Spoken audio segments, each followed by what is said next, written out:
Greetings once more, my fellow explorers of the human soul. We have traversed the landscapes of the ego, the shadow, and the collective spirit, examining the profound insights offered by Eckhart Tolle through the lens of my analytical psychology. Today, our focus narrows to a particularly poignant aspect of the human condition: emotional pain. Dr. Jung, this seems like a shift from the universal to the deeply personal. Why is this focus so crucial? Because it is in the crucible of personal suffering that the greatest transformations often occur. Mr. Tolle speaks extensively of this suffering, offering a path to its release through presence. Yet I find myself compelled to delve deeper, to inquire into the very structure and dynamics of this pain, to understand its origins and its persistent influence.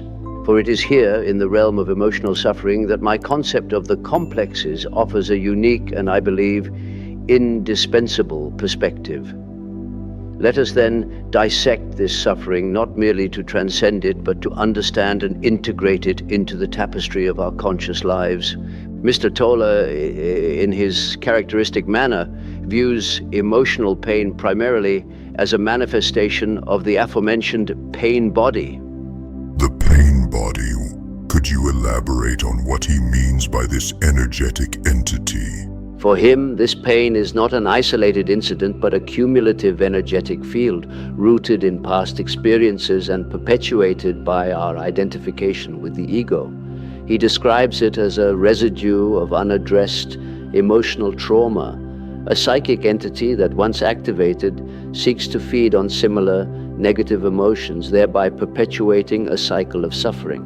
The emotional pain, in Tolle's framework, is a signal, a call to awareness, indicating that the pain body has been triggered. And his solution is rooted in that same present moment awareness. Precisely. His method for releasing this emotional pain is elegantly simple: observation without judgment, sustained presence, and disidentification.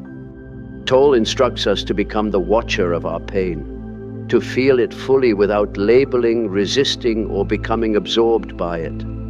By bringing conscious awareness to the emotional pain, by refusing to feed it with further thought or reaction, he argues that its energetic charge dissipates and its power over us diminishes. This, he believes, is the path to liberation from its compulsive grip, allowing for a return to the peaceful state of presence. Furthermore, Tolle suggests that suffering itself, when met with conscious presence, can become a powerful catalyst for spiritual awakening, a doorway to deeper realization.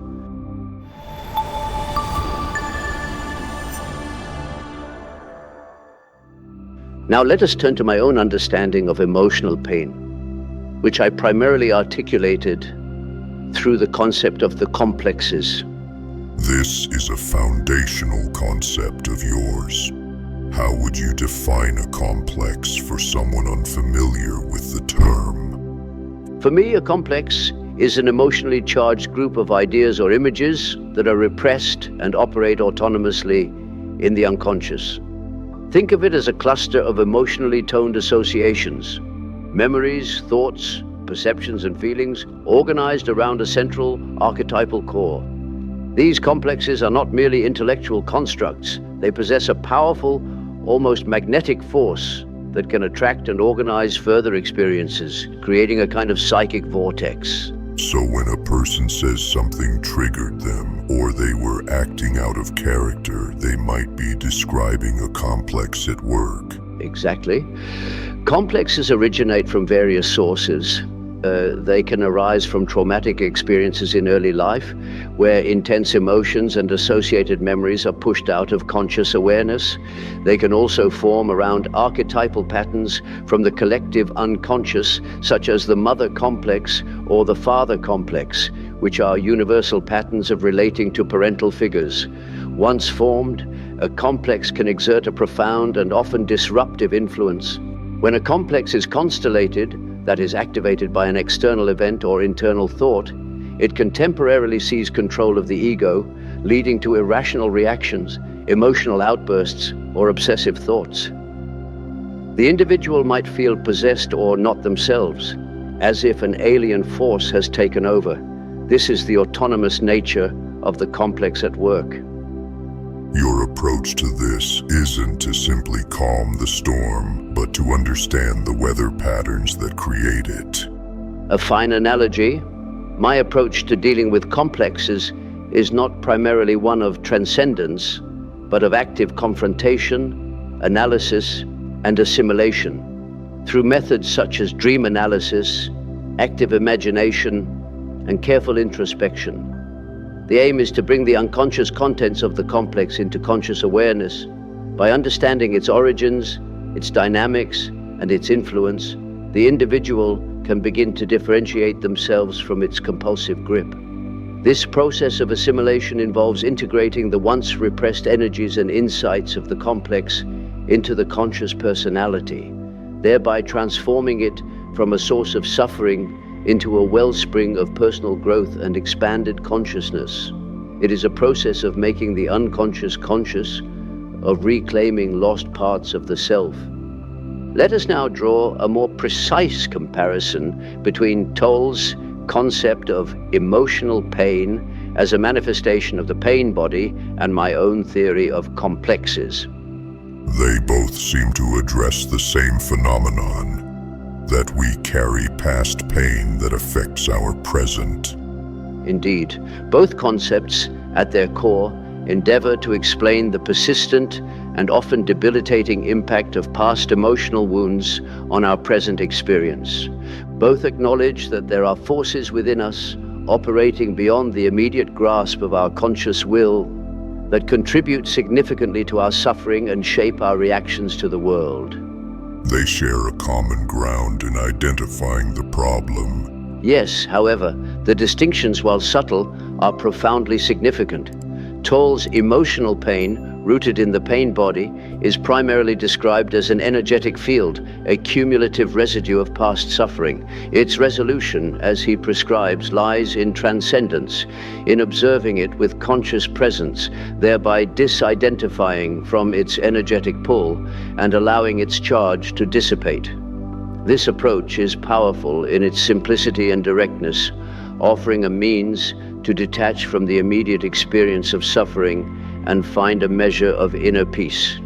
It addresses the phenomenon of emotional pain, its immediate felt experience, and offers a method for its release. While your work delves into the architecture beneath the phenomenon. Exactly.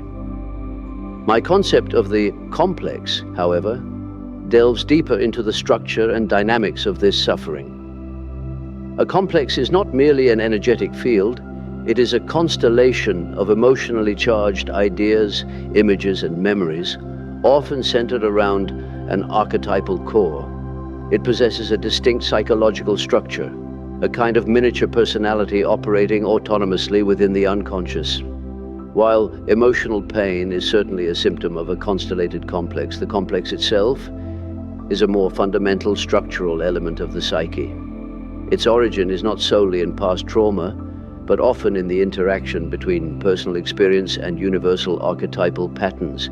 For instance, a child's experience of neglect might constellate a personal complex of abandonment, which then taps into the archetypal pattern of the orphan or the rejected child from the collective unconscious. So the resolution requires more than observation. It requires archaeology. A fine word for it. The resolution of a complex, therefore, requires more than mere observation or transcendence. It demands active confrontation, analysis, and assimilation. One must delve into the specific contents of the complex, understand its historical roots, its symbolic expressions, and its influence on one's life. This involves bringing the unconscious material into conscious awareness, differentiating its various components, and integrating its energies and insights into the ego personality. This process is often arduous, requiring courage and sustained effort, but it leads to a more profound and lasting transformation. It is not about dissolving the pain, but about understanding its meaning, learning its lessons, and transforming its energy into a source of strength and wisdom. Thus, while Tolle's approach offers a valuable method for managing the immediate experience of emotional pain, my theory of complexes provides a framework for understanding its deeper psychological architecture. Where Tolle encourages us to observe the wave of pain and let it pass, I would urge us to also investigate the currents that generate the wave, to understand the ocean floor from which it rises.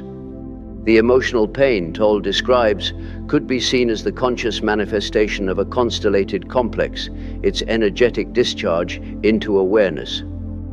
By understanding the underlying complex, we gain not just release, but profound self-knowledge and the capacity to transform our relationship with our suffering. In concluding our exploration of Eckhart Tolle's insights into emotional pain and my own concept of complexes, I find a rich tapestry of complementary perspectives. Tolle's emphasis on conscious presence as a means to release emotional suffering is a powerful and accessible tool for many in our modern world. It offers a direct path to disidentification from the immediate experience of pain, providing a much-needed respite and a glimpse into a state of inner peace. For this, his contribution to spiritual well-being is indeed significant. It is the essential first response, a way to step back from the edge when the pain feels overwhelming. Precisely, it is a form of psychic first aid. However, from the perspective of analytical psychology, while presence can indeed create the necessary space for emotional pain to be observed without immediate reaction, the journey towards true healing and psychological wholeness often requires a deeper engagement. The emotional pain Tolle describes is in many instances the surface manifestation of an underlying complex, a constellation of repressed ideas, images, and emotions that operate autonomously from the unconscious. To truly resolve this suffering, one must not only observe the pain, but also delve into the complex itself, understand its origins, its symbolic meaning, and its influence on the personality. So the goal is not just to silence the symptom, but to converse with the cause. A beautiful way to put it. This conversation with the complex is where true transformation lies.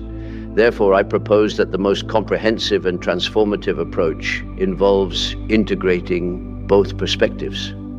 Tolle's teachings can cultivate the presence and awareness necessary to observe emotional pain without being overwhelmed by it.